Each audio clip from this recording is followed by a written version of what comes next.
Tema 4 del bloque de organización del Estado y función pública, que trata de la organización territorial del Estado. En este tema lo que vamos a ver es la ordenación del territorio en el Estado actual. Vamos a estudiar los municipios, las provincias, las islas, así como las comunidades autónomas. Vamos a estudiar también cuáles son las instituciones fundamentales de las comunidades autónomas y las competencias de las comunidades autónomas, en materia penitenciaria. Antes de proceder al estudio de los principios generales que se encuentran consagrados en el capítulo primero de este título 8 de la Constitución, tenemos que decir que la organización territorial del Estado se regula en la Constitución en su título 8, artículos 137 a 158, bajo ese mismo epígrafe, el cual se divide en 3 capítulos. El capítulo primero, que recoge los principios generales que vamos a ver a continuación, el capítulo segundo, que trata de la administración local, y el capítulo tercero, que se refiere a las comunidades autónomas. Para abordar el estudio de la organización territorial del Estado y concretamente lo que es la ordenación del territorio del Estado en la Constitución actual, tenemos que fijar como punto de partida el artículo 2 de la Constitución española, el cual establece que la Constitución se fundamenta en la indisoluble unidad de la nación española, que es patria común e indivisible de todos los españoles, y reconoce y garantiza el derecho a la autonomía de las nacionalidades y regiones que la integran. Así, luego después dice, y la solidaridad entre todas ellas. A partir de este artículo 2, tenemos que ir hacia los artículos 137, 138 y 139, que es donde se establecen una serie de principios generales que se relacionan con la organización territorial del Estado. El artículo 137 empieza por afirmar que el Estado se organiza territorialmente en municipios, en provincias y en las comunidades autónomas que se constituyan. Y todas estas entidades gozan de autonomía para la gestión de sus respectivos intereses. De aquí, alguna vez ha caído alguna pregunta en un examen oficial de la oposición. Por su parte, el artículo 138 introduce el principio de solidaridad de las naciones y de las regiones, cuando en su apartado primero dice que el Estado garantiza la realización efectiva del principio de solidaridad consagrado en el artículo 2 de la Constitución, velando por el establecimiento de un equilibrio económico adecuado y justo entre las diversas partes del territorio español y atendiendo en particular a las circunstancias del hecho insular. El artículo 139, por su parte, incorpora el principio de igualdad económica y social al indicar, en su apartado primero, que todos los españoles tienen los mismos derechos y obligaciones en cualquier parte del territorio del Estado. También este artículo 139, en el apartado segundo, indica que ninguna autoridad podrá adoptar medidas que directa o indirectamente obstaculicen la libertad de circulación y establecimiento de las personas y la libre circulación de bienes en todo el territorio español. En primer lugar, vamos a proceder al estudio de la administración local. Esta administración local encuentra su regulación constitucional en el capítulo 2 del título 8. La administración local está conformada por el conjunto de administraciones públicas de carácter territorial que gestionan los municipios y las provincias. Son entidades locales territoriales el municipio, la provincia y la isla en los archipiélagos Balear y Canario. En primer lugar, vamos a proceder al estudio del municipio como entidad local. De ahí podemos decir que los municipios son entidades básicas de la organización territorial del Estado. La Constitución garantiza la autonomía de los municipios, los cuales gozarán de personalidad jurídica plena. Según establece el artículo 140 de la Constitución, su gobierno y administración corresponde a sus respectivos ayuntamientos, que están integrados por los alcaldes y por los concejales. Los concejales serán elegidos por los vecinos del municipio mediante sufragio universal, igual, libre, directo y secreto, en la forma establecida por la ley. Los alcaldes van a ser elegidos por los concejales o por los vecinos, siendo la ley la que regulará las condiciones en las que proceda el régimen de concejo abierto. El régimen de concejo abierto es un régimen especial de organización y funcionan en concejo abierto los municipios que tradicional y voluntariamente cuenten con este singular régimen de gobierno y administración. También funcionan en concejo abierto aquellos otros municipios en los que por su localización geográfica la mejor gestión de los intereses municipales u otras circunstancias lo hagan aconsejable. Los alcaldes de las corporaciones de municipios de menos de 100 residentes podrán convocar a sus vecinos a consejo abierto para decisiones de especial trascendencia para el municipio. Pues una vez visto esto, vamos a pasar a ver cuáles son los elementos del municipio. Y nos vamos a encontrar con 3 elementos en todo municipio, que son el territorio o el término municipal, la población y la organización del municipio. El territorio es el ámbito sobre el que el ayuntamiento ejerce sus competencias. Cada municipio va a pertenecer a una sola provincia y su creación, suspensión o modificación será competencia de la respectiva comunidad autónoma. El segundo de los elementos del municipio es la población. La población está constituida por el conjunto de personas que están inscritas en el padrón municipal. Los inscritos en el padrón municipal son los vecinos del municipio, adquiriéndose la condición de vecino desde el mismo momento en que una persona se inscribe en este padrón municipal, pasando de esta forma a ser residentes y vecinos del municipio. Y el tercero de los elementos es la organización. La organización del municipio está integrada por el conjunto de órganos encargados del gobierno y de la administración municipales, los cuales, salvo en aquellos municipios que funcionen en el régimen de concejo abierto, corresponde al ayuntamiento, que como bien hemos dicho está integrado por el alcalde y los concejales. En este sentido podemos decir que los principales órganos municipales son los siguientes que vamos a ver a continuación. El alcalde. El alcalde ya hemos dicho que es el presidente de la corporación municipal, del ayuntamiento. El alcalde es nombrado de todos los concejales que configuren la lista correspondiente, la lista electoral, por mayoría absoluta. Y en el caso de no alcanzarse dicha mayoría absoluta, va a ser elegido como alcalde quien encabece la lista electoral más votada. Y en caso de empate, se resuelve por sorteo. El alcalde también podrá ser destituido o cesado mediante una moción de censura, suscrita al menos por la mayoría absoluta de los concejales y aprobada por mayoría absoluta de los mismos. De entre las funciones que ostenta el alcalde podemos destacar, pues siempre decimos que en todo órgano colegiado, la persona que preside ese órgano colegiado, la primera de las funciones que tiene es la de representar a ese órgano.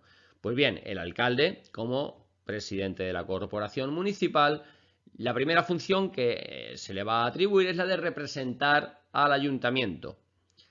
Otra de las funciones es la de dirigir el gobierno y la administración municipal, la de convocar y presidir las sesiones del Pleno, de la Junta de Gobierno local y de otros órganos municipales cuando existan, la de dirigir, inspeccionar e impulsar servicios y obras municipales. También es cierto que podéis echarle un vistazo en el temario a estas funciones, pero no suelen preguntar en los exámenes, ¿vale? Si bien es recomendable que se haga una lectura de estas funciones.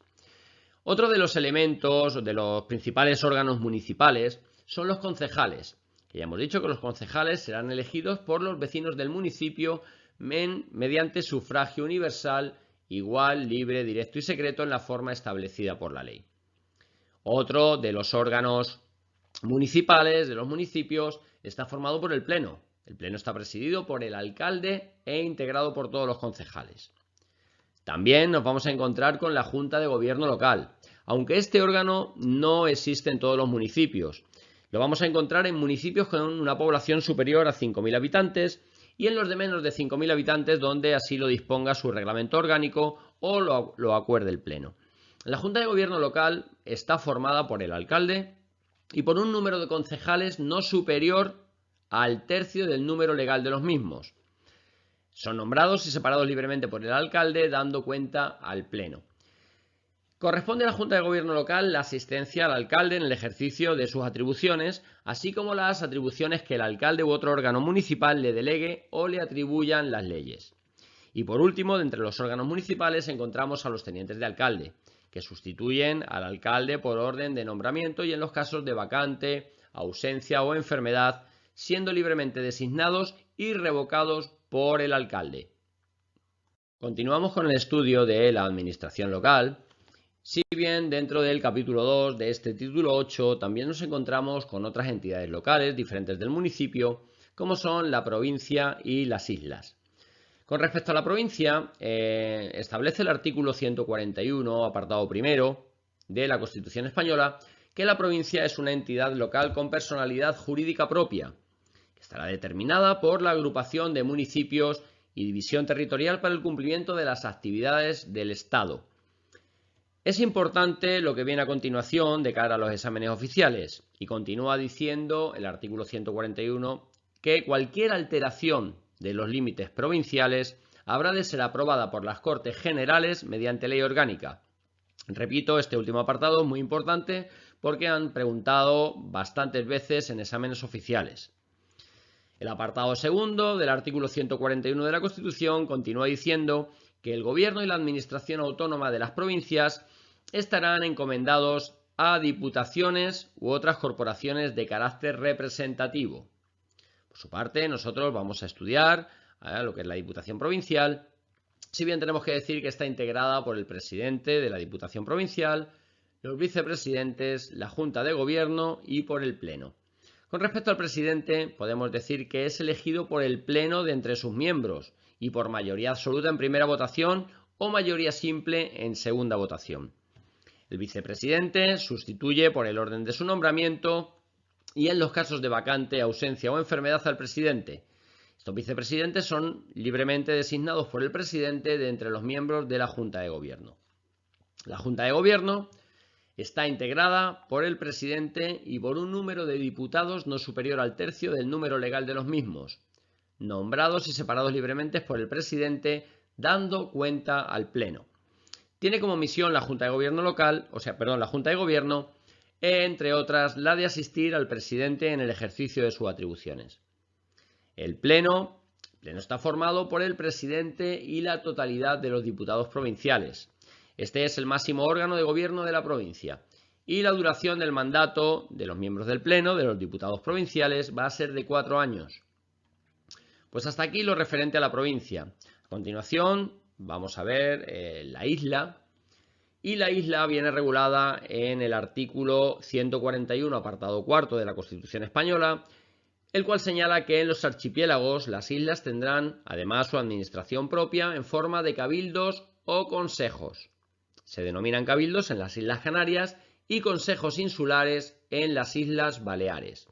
Los cabildos y los consejos, como órgano de gobierno, administración y representación de cada una de las islas, se regulan por la Ley Reguladora de las Bases de Régimen Local, que va a ser la que regule la organización y funcionamiento de las diputaciones provinciales, asumiendo el cabildo insular las competencias de estas sin perjuicio de las que le correspondan por su legislación específica.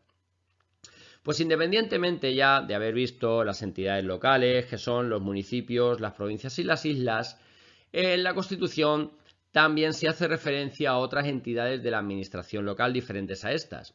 El artículo 143, en el apartado tercero de la Constitución española, dice que se podrán crear agrupaciones de municipios diferentes de la provincia, siendo el artículo 3 de la Ley Reguladora de las Bases de Régimen Local quien junto a los municipios, las provincias y las islas reconoce como entidades locales a las comarcas u otras entidades que agrupen varios municipios, a las áreas metropolitanas y las mancomunidades de municipios. Las comarcas están constituidas por la agrupación de varios municipios con características comunes instituidas por las comunidades autónomas. Las áreas metropolitanas, por su parte, son agrupación de municipios de grandes aglomeraciones urbanas, entre cuyos núcleos de población existen vinculaciones económicas y sociales que hacen necesaria la planificación conjunta y la coordinación de determinados servicios y obras. Son creadas por las comunidades autónomas previa audiencia de la Administración del Estado y de los ayuntamientos y diputaciones afectados. Y también tenemos las mancomunidades de municipios, que son asociaciones de municipios diferentes de la provincia para la ejecución en común de obras y servicios de su competencia. A continuación vamos a abordar el estudio de las comunidades autónomas y para ello en primer lugar vamos a establecer qué territorios son los que pueden constituirse o conformar una comunidad autónoma. En este sentido, el artículo 143 en su apartado primero establece que podrán constituirse en comunidades autónomas en primer lugar, las provincias limítrofes con características históricas, culturales y económicas comunes. También los territorios insulares. Y en tercer lugar, indica que se pueden constituir en comunidades autónomas las provincias con entidad regional histórica. Pues bien, una vez que ya sabemos quiénes pueden constituirse en comunidad autónoma, vamos a determinar qué es lo que hay que hacer para establecerse y constituirse en comunidad autónoma. Y para ello vamos a entrar en el estudio de lo que es la iniciativa autonómica, encontrándonos con tres procedimientos diferentes. El primero de los procedimientos es el procedimiento ordinario o procedimiento común, o conocido como vía lenta, que se encuentra regulada en el artículo 143.2 de la Constitución y en la disposición transitoria primera de la Constitución. En este caso, para este procedimiento ordinario, la iniciativa del proceso autonómico corresponde a todas las diputaciones provinciales interesadas o al órgano interinsular correspondiente y a las 2/3 partes de los municipios cuya población represente al menos la mayoría del censo electoral de cada una de las provincias o islas. Estos requisitos tienen que ser cumplidos en el plazo de 6 meses desde el primer acuerdo adoptado al respecto por alguna de las corporaciones locales interesadas. Y en caso de no prosperar la iniciativa autonómica, solamente podría reiterarse una nueva pasados 5 años. Por su parte, la disposición transitoria primera de la Constitución establece que en los territorios dotados de un régimen provisional de autonomía, en la práctica fue el caso de todas las comunidades autónomas, salvo La Rioja, Madrid y Cantabria, sus órganos colegiados superiores, mediante acuerdo adoptado por la mayoría absoluta de sus miembros, podrán sustituir la iniciativa que se establece, que hemos visto antes en el apartado segundo del 143, que se atribuye a las diputaciones provinciales o a los órganos interinsulares correspondientes. El segundo de los procedimientos que nos vamos a encontrar es el procedimiento extraordinario, o también conocido como procedimiento rápido, que viene regulado en el artículo 151 de la Constitución y también lo podemos encontrar en la disposición transitoria segunda de la misma. El artículo 151 de la Constitución viene a establecer que la iniciativa del proceso autonómico será acordada dentro también del plazo de 6 meses que indicábamos o que veíamos en el 143.2, además de por las diputaciones o los órganos interinsulares correspondientes, por las 3/4 partes de los municipios de cada una de las provincias afectadas que representen al menos la mayoría del censo electoral de cada una de ellas. Y bien, esta iniciativa tiene que ser ratificada mediante referéndum por el voto afirmativo de la mayoría absoluta de los electores de cada una de las provincias. Por su parte, la disposición transitoria segunda establece que los territorios que en el pasado hubiesen plebiscitado afirmativamente de proyectos de estatuto de autonomía, como fue el caso de Cataluña, del País Vasco y Galicia, y que cuenten al tiempo de promulgarse la Constitución con regímenes provisionales de autonomía, podrán proceder inmediatamente en la forma que prevé el artículo 148.2, cuando así lo acordaren por mayoría absoluta sus órganos preautonómicos colegiados superiores, comunicándolo al Gobierno.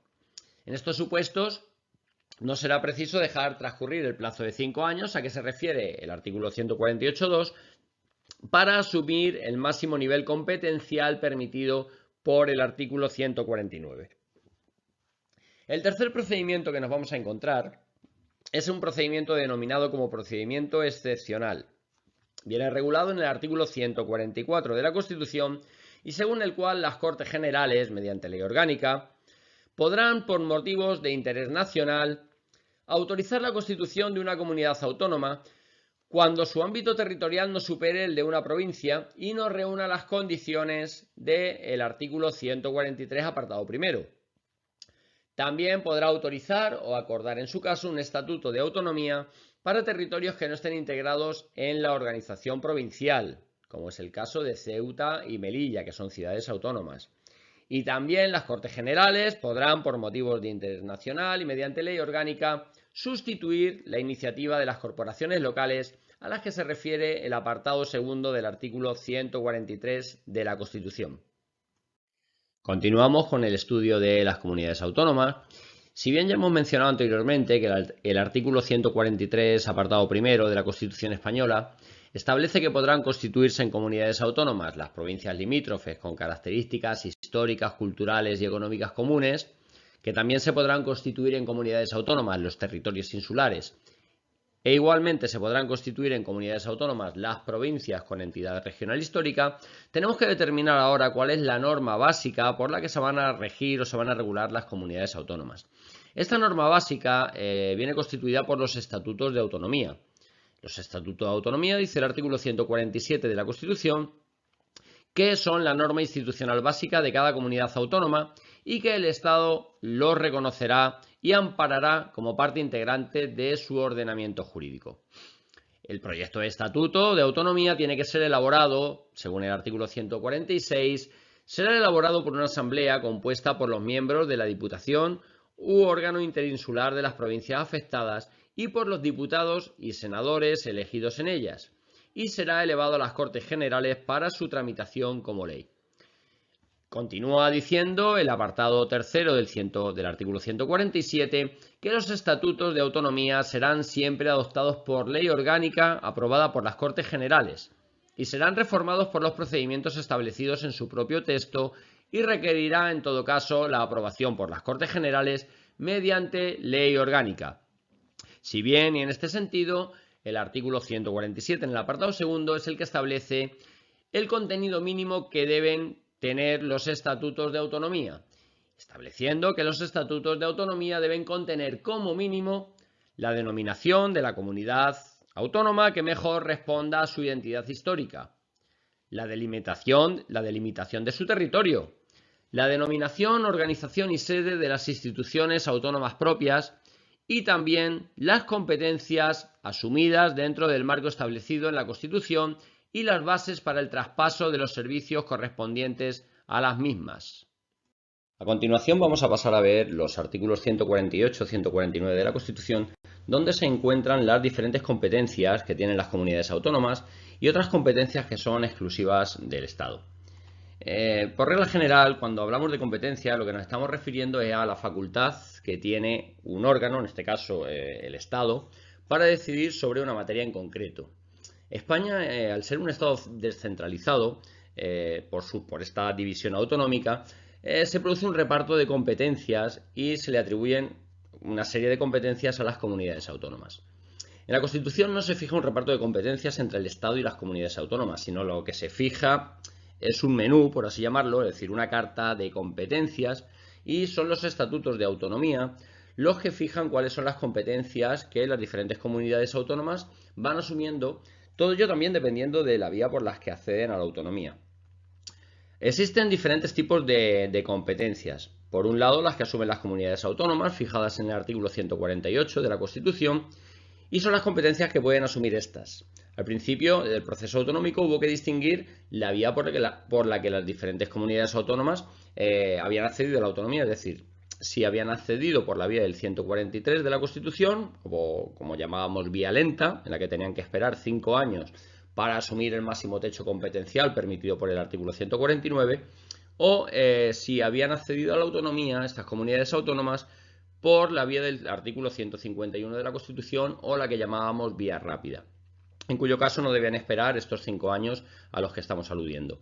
En la actualidad y desde el año 1992, todo esto se ha homogeneizado para que todas las comunidades autónomas tengan las mismas competencias, el máximo nivel competencial. Pues bien, las establecidas en el artículo 149, o antes quiero precisar o quiero avisar que es preferible en este apartado estudiarse en las competencias del artículo 149. ¿Qué es lo que quiero decir?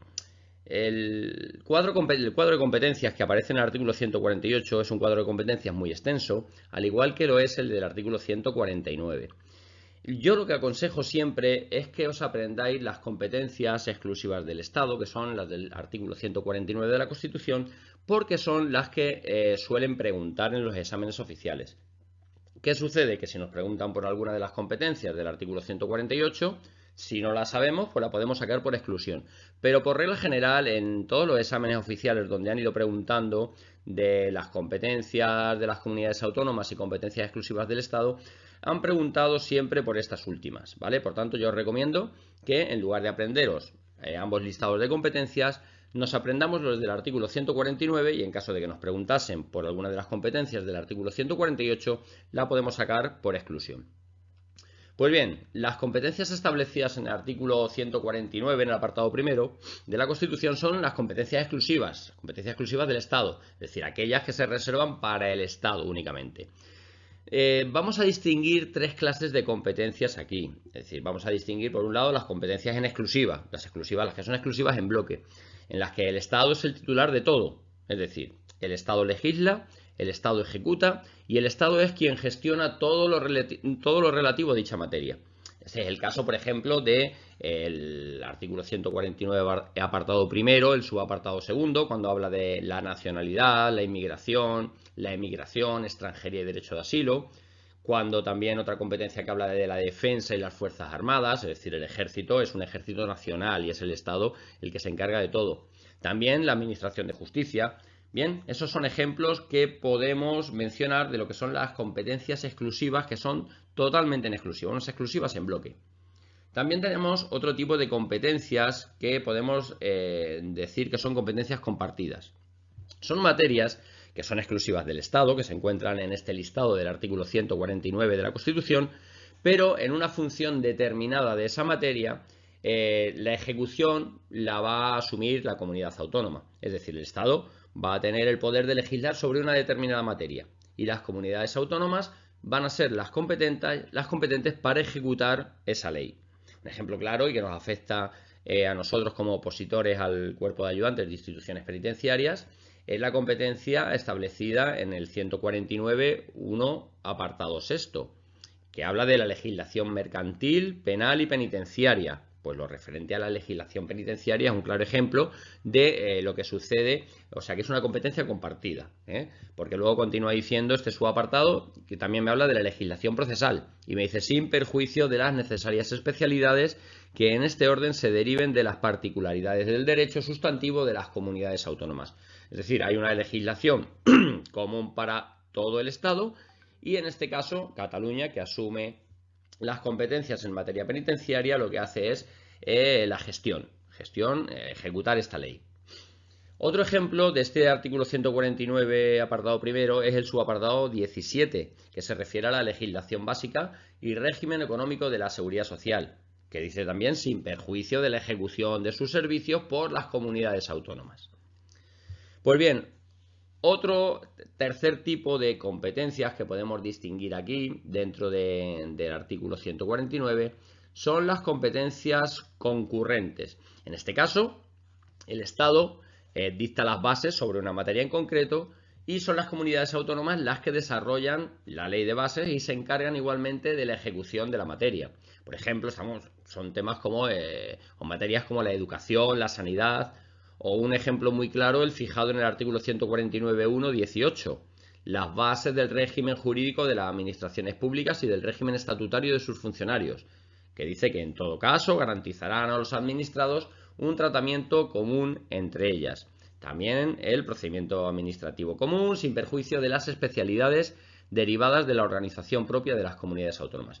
Un ejemplo que tenemos aquí es el texto refundido del Estatuto Básico del Empleado Público, el conocido como el EBEP.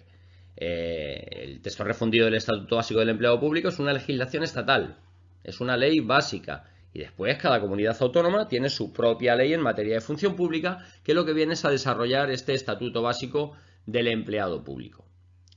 Pues bien, una vez visto las competencias de las comunidades autónomas que están en el artículo 148 de la Constitución, después de haber mencionado estas competencias exclusivas del Estado, que se encuentran en el apartado 149, o sea, en el artículo 149 en el apartado primero de la Constitución, hay otras competencias que podemos llamar residuales, es decir, que vienen establecidas en el artículo 149.3 como una cláusula de cierre, ¿vale? Que establece este artículo 149.3 que las materias no atribuidas expresamente al Estado por esta Constitución podrán corresponder a las comunidades autónomas en virtud de sus respectivos estatutos.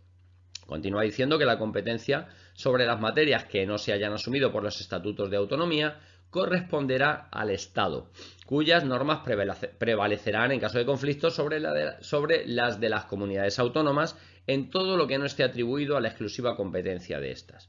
El derecho estatal será en todo caso supletorio del derecho de las comunidades autónomas. Pues bien, una vez visto cuáles son este tipo de competencias, vamos a pasar a mencionar el artículo 150, que es el que establece la coordinación de las competencias legislativas entre el Estado y las comunidades autónomas. Es decir, vamos a hablar de lo que son las leyes marco, artículo 150, apartado primero, las leyes de transferencia, que se encuentran en este artículo 150, apartado segundo, y las leyes de armonización, que vienen recogidas en el apartado tercero de este mismo artículo. Pues bien, las leyes marco, artículo 150, apartado primero, tenemos que decir que las Cortes Generales, en materia de competencia estatal, podrán atribuir a todas o alguna de las comunidades autónomas la facultad de dictar para sí mismas normas legislativas en el marco de los principios, bases y directrices fijados por una ley estatal, sin perjuicio de la competencia de los tribunales. En cada ley marco se establecerá la modalidad de control de las Cortes Generales sobre estas normas legislativas de las comunidades autónomas. En lo referente a la ley de transferencia, el artículo 150, apartado segundo, se expresa diciendo que el Estado podrá transferir o delegar en las comunidades autónomas, mediante ley orgánica, facultades correspondientes a materia de titularidad estatal que por su propia naturaleza sean susceptibles de transferencia o delegación. La ley preverá, en cada caso, la correspondiente transferencia de medios financieros, así como las formas de control que se reserve el Estado. Y finalmente, respecto de las leyes de armonización, el apartado tercero del artículo 150 prescribe que el Estado podrá dictar leyes que establezcan los principios necesarios para armonizar las disposiciones normativas de las comunidades autónomas, aun en el caso de materias atribuidas a la competencia de estas, cuando así lo exija el interés general. Corresponde a las Cortes Generales, por mayoría absoluta de cada Cámara, la apreciación de esta necesidad. A continuación vamos a pasar a estudiar las instituciones básicas de las comunidades autónomas. Para ello tendremos que recurrir al artículo 152, el cual en su apartado primero establece que la organización institucional autonómica se basará en una asamblea legislativa elegida por sufragio universal, un consejo de gobierno, al cual le atribuye funciones ejecutivas y administrativas, y un presidente elegido por la asamblea de entre sus miembros y nombrado por el rey. Del presidente y de los miembros del Consejo de Gobierno establece que serán políticamente responsables ante la Asamblea Legislativa. Y acaba diciendo que finalmente un Tribunal Superior de Justicia culminará la organización judicial en el ámbito territorial de la comunidad autónoma, sin perjuicio de la jurisdicción que corresponde al Tribunal Supremo, y todo ello conforme disponga la Ley Orgánica del Poder Judicial y dentro de su unidad e independencia. Por tanto, lo que hay que dejar claro, o quiero que quede muy claro, que las instituciones básicas de las comunidades autónomas están formadas por una asamblea legislativa, por un consejo de gobierno y por un presidente elegido por la propia asamblea. Con respecto al Tribunal Superior de Justicia, el Tribunal Superior de Justicia pertenece al Poder Judicial, es decir, a uno de los tres poderes del Estado, que es el Poder Judicial. No es una de las instituciones básicas de las comunidades autónomas, si bien la propia Ley Orgánica del Poder Judicial establece como competencia territorial el ámbito territorial de una comunidad autónoma y como competencia objetiva a sujetos que pertenecen a estas instituciones de las comunidades autónomas. Pero es muy importante resaltar que los tribunales superiores de justicia pertenecen al Poder Judicial y no son instituciones básicas de las comunidades autónomas. Pues bien, dicho esto, vamos a pasar a ver cada una de las instituciones que hemos mencionado antes con un poco más de detenimiento. Vamos a empezar por la Asamblea Legislativa de las Comunidades Autónomas. Esta Asamblea Legislativa es el órgano legislativo de la propia comunidad autónoma. La Asamblea Legislativa, y como consecuencia de ello, los parlamentarios autonómicos son elegidos por sufragio universal y para un periodo de 4 años, con arreglo a un sistema de representación proporcional que asegure además la representación de las diversas zonas del territorio. Entre las funciones más importantes que podemos destacar de la Asamblea Legislativa de una comunidad autónoma, encontramos la del ejercicio de la función legislativa. Hemos dicho que es el órgano legislativo de la comunidad autónoma. Por tanto, tiene que ejercer esa función legislativa en aquellas materias que sean de competencia autonómica mediante la elaboración y aprobación de las leyes propias de la comunidad autónoma. También una de sus funciones muy importante es la de elegir al presidente de la comunidad autónoma, de entre los miembros de la propia Asamblea. La propia Asamblea Legislativa de la Comunidad Autónoma también ejerce la iniciativa legislativa, conforme establece el artículo 87. Controla al Ejecutivo Autonómico, es un órgano de control político del Ejecutivo autonómico, mediante la eventual exigencia de la responsabilidad política, ya sea a través de una moción de censura o una cuestión de confianza parlamentaria. También designa a los senadores que corresponden a las comunidades autónomas. Cuando veíamos cómo estaba compuesto el Senado, veíamos que las comunidades autónomas elegían un senador y otro más por cada millón de habitantes de su respectiva comunidad autónoma. También les corresponde promover la interposición del recurso de inconstitucionalidad ante el Tribunal Constitucional y otras funciones que le puedan atribuir los correspondientes estatutos de autonomía. A continuación vamos a ver al presidente de la comunidad autónoma, que es elegido por la Asamblea de entre sus miembros y nombrado por el Rey, también para un periodo de 4 años. El procedimiento de elección es muy similar al establecido por el artículo 99 para elegir al presidente del Gobierno de la Nación. Entre sus funciones se encuentran la dirección del Consejo de Gobierno, estableciendo las directrices generales de la acción del Gobierno. Ostenta la suprema representación de la comunidad autónoma y es el representante ordinario del Estado en la comunidad autónoma. De aquí tenemos que tener mucho cuidado y distinguir el presidente de la comunidad autónoma, que es el representante ordinario del Estado en la comunidad autónoma, del delegado del gobierno, que es el representante del gobierno en la comunidad autónoma. Bueno, pues el presidente de la comunidad autónoma, que a su vez es el presidente del Consejo de Gobierno, quien dirige el Consejo de Gobierno, nombra y separa libremente a los consejeros y distribuye entre ellos las funciones ejecutivas. También le corresponde a él la facultad de disolver la Cámara cuando se contemple dicha posibilidad. E igualmente se le exige a este la responsabilidad política por su gestión y la de su gobierno. Como presidente del órgano colegiado del Consejo de Gobierno, le corresponde convocar y dirigir sus reuniones, así como asegurar la coordinación de las consejerías, velar por el cumplimiento de sus acuerdos, etcétera, etcétera. Pues bien, pasamos a continuación a ver el Consejo de Gobierno. El Consejo de Gobierno es el órgano colegiado que ostenta y ejerce las funciones ejecutivas y administrativas en las respectivas comunidades autónomas. Está compuesto por el presidente de la comunidad autónoma y por los consejeros, los cuales son nombrados y cesados libremente por el presidente de la comunidad autónoma. Sus funciones más importantes son la de dirigir la política de la comunidad autónoma dentro del programa de gobierno definido por su presidente y bajo su dirección. También le corresponde la interposición del recurso de inconstitucionalidad ante el Tribunal Constitucional y la potestad reglamentaria, es decir, la posibilidad de dictar decretos o normas para aquellas comunidades autónomas que han incorporado esta figura. Los consejeros son nombrados y cesados libremente por el presidente y suelen estar sometidos al mismo régimen de incompatibilidades que el propio presidente y del mismo modo gozan de un aforamiento especial para, por un lado, la exigencia de responsabilidad penal ante el Tribunal Supremo cuando se trate de hechos presuntamente constitutivos de delito cometidos fuera del ámbito de la comunidad autónoma y, por otra parte, ante el Tribunal Superior de Justicia correspondiente para los presuntamente delitos cometidos dentro de este ámbito territorial, del ámbito territorial de la comunidad autónoma. Y finalmente vamos a pasar a estudiar los tribunales superiores de justicia, que bien, como decíamos antes, y vuelvo a repetir, no se trata de una de las instituciones básicas de la comunidad autónoma, es decir, no depende de las comunidades autónomas. Los tribunales superiores de justicia dependen del Poder Judicial, son órganos jurisdiccionales que ejercen esa función jurisdiccional de ejecutar y hacer ejecutar lo juzgado, pero dependen del Poder Judicial, que es uno de los 3 poderes del Estado.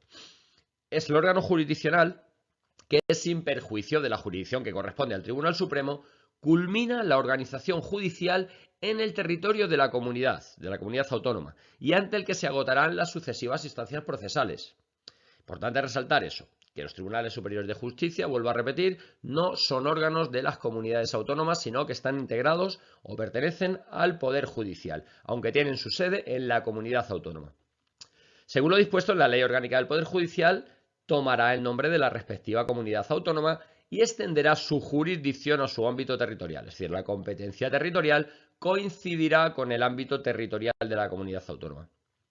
Podemos decir también de ellas que está integrado por 3 salas, siendo la primera la sala de lo civil y de lo penal, la sala segunda la sala de lo contencioso administrativo y la sala tercera es la sala de lo social. Pues bien, una vez que ya hemos estudiado cómo se configuran las comunidades autónomas y hemos determinado cuáles son sus instituciones básicas, vamos a pasar a ver cómo o quién controla la actividad de los órganos de las comunidades autónomas. Y el artículo 153 de la Constitución establece que el control de la actividad de los órganos de gobierno de las comunidades autónomas se va a ejercer, en primer lugar, por el Tribunal Constitucional en lo relativo a la constitucionalidad de sus disposiciones normativas con fuerza de ley. En segundo lugar, también por el Gobierno, previo dictamen del Consejo de Estado, para el caso del ejercicio de funciones delegadas a las que se refiere el artículo 50.2, es decir, facultades correspondientes a materia de titularidad estatal que por su propia naturaleza sean susceptibles de transferencia o de delegación. También habrá un control por la jurisdicción contencioso-administrativa en lo relativo a la administración autónoma y a sus normas reglamentarias. Y por último, también ejercerá un control de la actividad de los órganos de las comunidades autónomas el Tribunal de Cuentas en el aspecto económico y presupuestario. Es importante memorizar esto bien porque de aquí han preguntado en diversas ocasiones en exámenes oficiales. Por tanto, esto hay que tenerlo muy claro. Finalmente, y para cerrar el estudio del tema 4, vamos a pasar a ver las competencias de las comunidades autónomas en materia penitenciaria. Es el artículo 149, en su apartado primero, su apartado sexto, el que indica que el Estado tiene competencia exclusiva sobre la legislación mercantil, penal y penitenciaria. Por otro lado, el artículo 150 de la Constitución establece que las Cortes Generales, en materia de competencia estatal, podrán atribuir a todas o a alguna de las comunidades autónomas la facultad de dictar para sí mismas normas legislativas en el marco de los principios, bases y directrices fijados por una norma estatal. Pues bien, de estos dos preceptos deducimos que las comunidades autónomas van a tener competencias de ejecución en materia de legislación penitenciaria. Pues en todo caso quedan subordinadas a estos principios, bases y directrices que fija la norma estatal.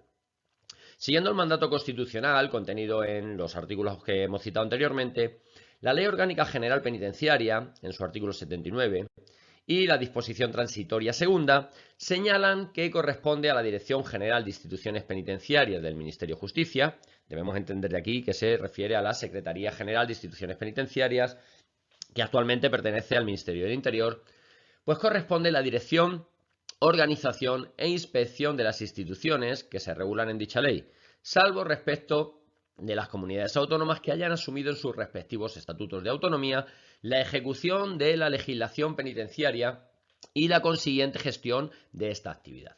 Asimismo, el artículo 165, en su apartado tercero del vigente reglamento penitenciario, indica que las comunidades autónomas con competencias ejecutivas en materia penitenciaria, en virtud de su potestad de autoorganización, podrán establecer los órganos colegiados y unipersonales que consideren convenientes para ordenar la gestión de los centros penitenciarios que dependan de las mismas. Hasta la fecha, la única comunidad autónoma que ha asumido esas competencias, porque si bien es cierto hay muchas comunidades autónomas que las han incorporado a sus estatutos de autonomía, pero asumir las competencias reales, ejecutivas, en materia penitenciaria únicamente lo ha hecho Cataluña y lo ha hecho mediante el Real Decreto 3482 de 1983 de 28 de diciembre. Considerándose las siguientes, es decir, funciones de dirección, de organización e inspección de las instituciones penitenciarias de cualquier índole que estén radicadas en el territorio de su comunidad autónoma. La Comunidad Autónoma de Cataluña facilitará al Ministerio del Interior los datos estadísticos correspondientes a la prestación de los servicios penitenciarios y deberá coordinarse en la prestación del servicio con la actual Secretaría General de Instituciones Penitenciarias de conformidad con la legislación vigente. El personal de instituciones penitenciarias se integró como funcionario de la comunidad autónoma, con sujeción a las bases de la función pública del Estado y a la legislación de la comunidad autónoma que la desarrolla.